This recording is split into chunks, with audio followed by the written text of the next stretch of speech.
Hi, my name is Mike Freitas, and today I'll be talking about private placement of securities, including due diligence, the private placement memorandum, and any relevant regulations. So to begin with, it's worth considering the differences between a private placement and a public offering of a security. At the very basic level, the public offering requires registration with the SEC, which carries with it a number of added burdens, including additional required financial reporting and audit requirements. These in turn will lead to higher costs from the company, which may make a public offering less appealing. There's also the matter of control over who comes into your company. In a public offering, you don't have the same degree of control over who buys ownership in your company, whereas you have a greater control in the private placement. Now, going in, you're going to have to do your proper due diligence as a seller. This means knowing exactly what you need to have done, what you need to have ready, and being prepared for the entire process. You're going to need a basic business plan, because no one's going to want to give you $1,000,000 for, I'm going to do this thing, and that's it. You also need to know how much money you're going to need, because that affects how much you're going to ask for, and it affects which laws you can make a private placement under. From there, you're going to need to choose which investors to pursue, because you can't just cast a wide net and hope that people come along. Now, doing all this work is in your own best interests, because if you make a sale and things fall through, then someone's going to come after you and sue you for the money they lost. If you prepare properly and provide all necessary information, then you're going to have a pretty solid defense against any accusations of negligence or, worse, fraud. And that's above and beyond the fact that being properly prepared is just going to make you look better in the eyes of an investor. Since you're ready, you have everything together, and you make their life easier, they're going to be far more inclined to actually give you money. Now, going into the process, you're going to need to be familiar with Regulation D of the Securities Act of 1933, which is the part of the law that makes a private placement permissible with the SEC.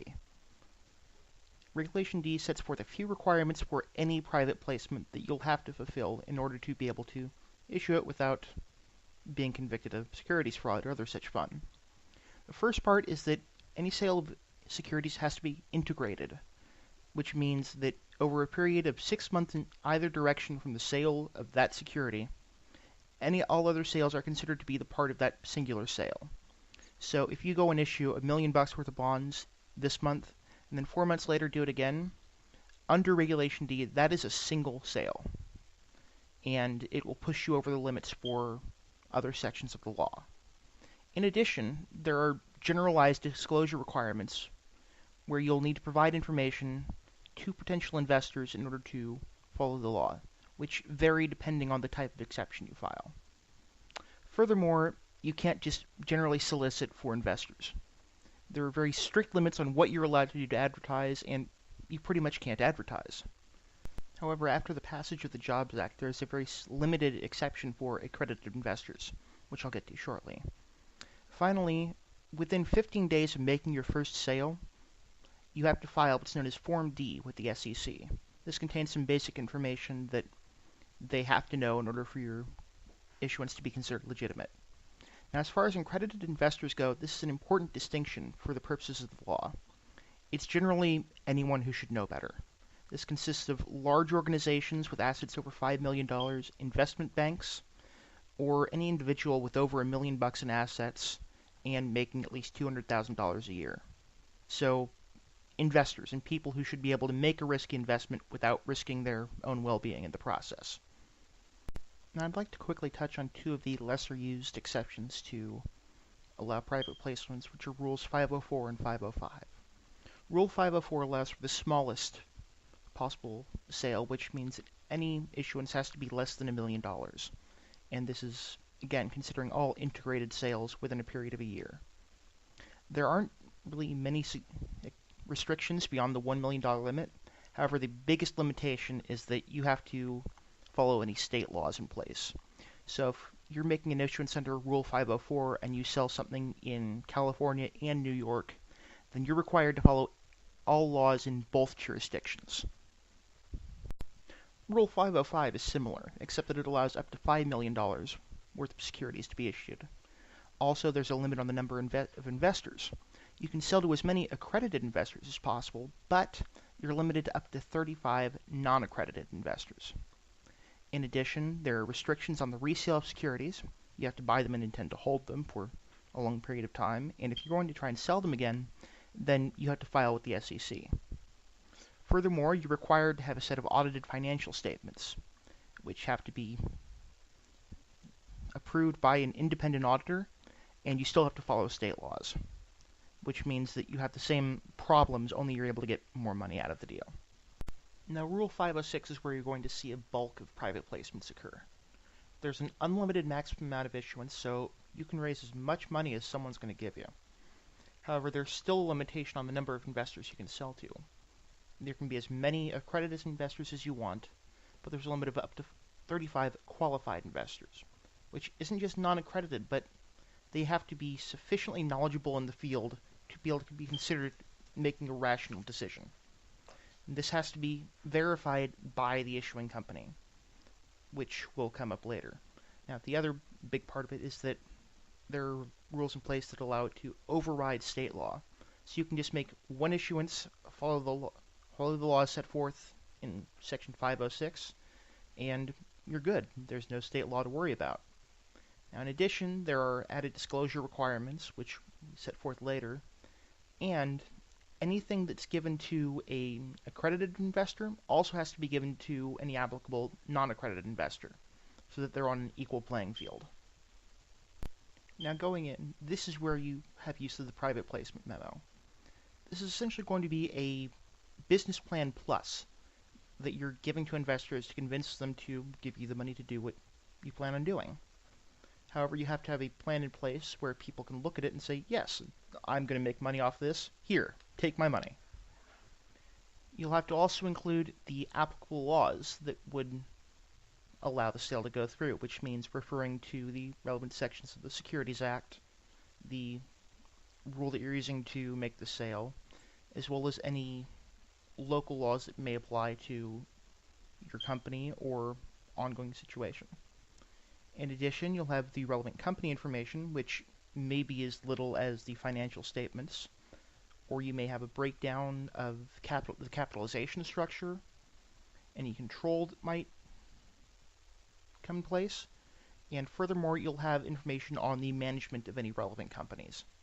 So we're talking about the board of directors, the CEO, we'll put some background in there, and not just for the company issuing it, but if you're going through an intermediary, there may be information that has to be set forth about them as well.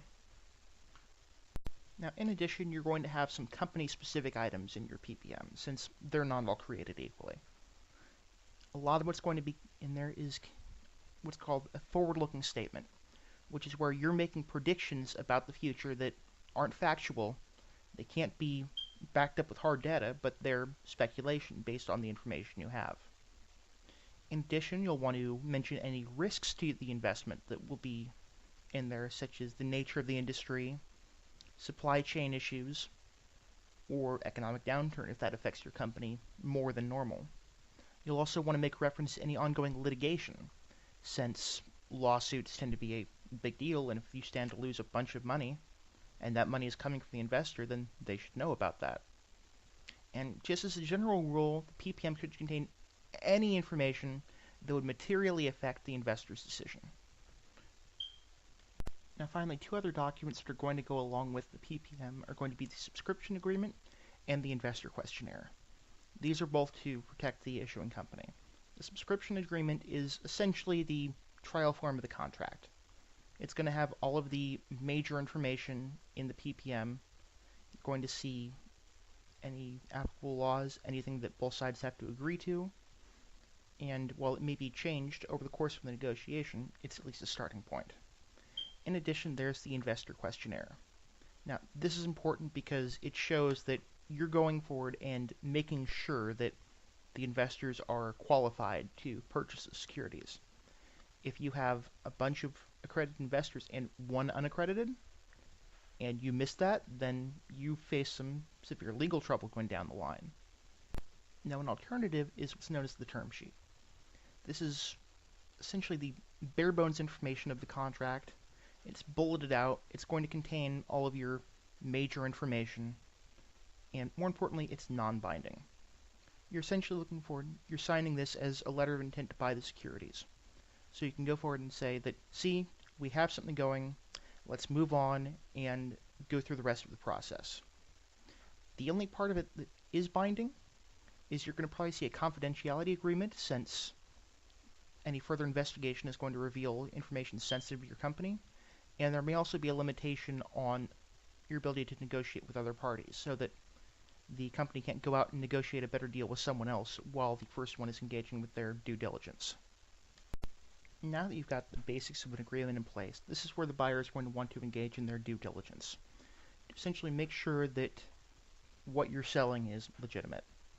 They can start with the PPM and look through it. However, they're going to want to look beyond that and engage in something similar to an audit, where they're looking through the company and making sure that what's on paper matches what's actually there. This is to protect the buyer, to make sure they're not getting a bad investment, and in the event that it falls through and they're representing others, it's to protect them from similar negligence and fraud lawsuits. You want to be looking at not only the insides of the company, but the external environment as well. So you may wind up going through and checking with their vendors, their customers, their competitors, and after looking through it all, essentially what you're doing is you're looking to evaluate the assumptions made, and if your views match theirs, then you've got a deal. And that's everything, and thank you for your time.